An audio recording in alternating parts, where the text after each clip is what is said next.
今日要探索嘅地方係佛山祖廟。呢一度係售票處，後面圈住嘅地方係正門入口。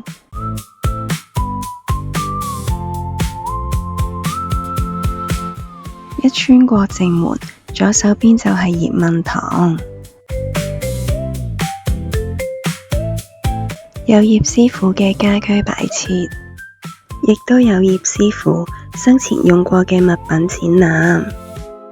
離開葉問館，穿過紅廊，就會到達黃飛鴻紀念館。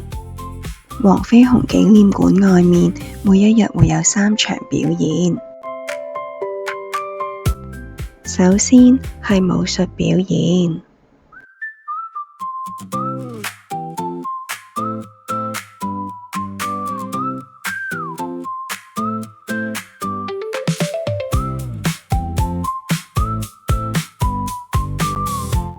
然後會有醒獅表演。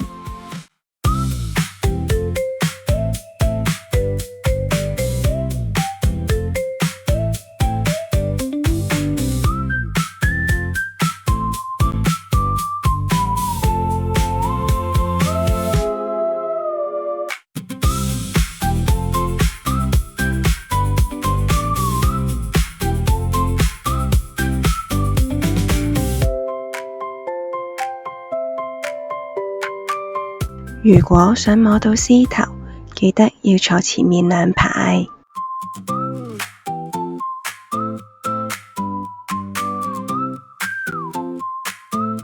慶真樓隔離就係正殿靈應寺。嚟到呢度一定要岳高個頭望下屋頂上面嘅陶塑瓦隻。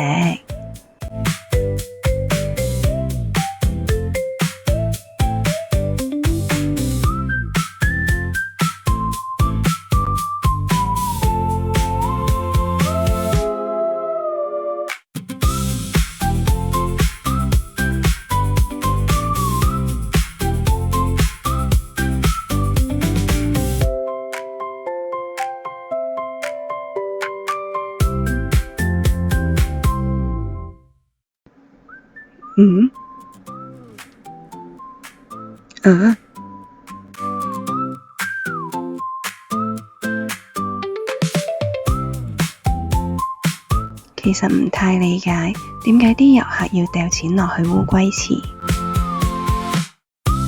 呢度係萬福台前面嘅廣場。逢星期六日、初1、15，萬福台會有免費嘅粵劇表演。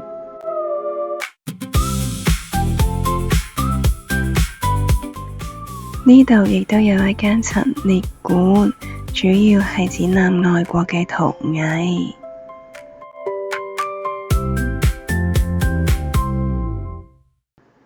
一啲保存得比較完好嘅陶塑瓦隻都可以喺呢一度睇到。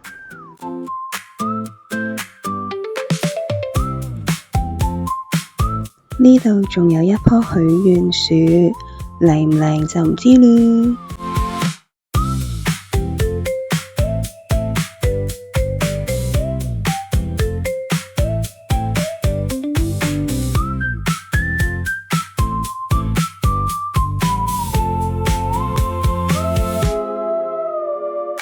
臨走記得同孔子像合照，同望下呢個故宮名物三頭學香爐。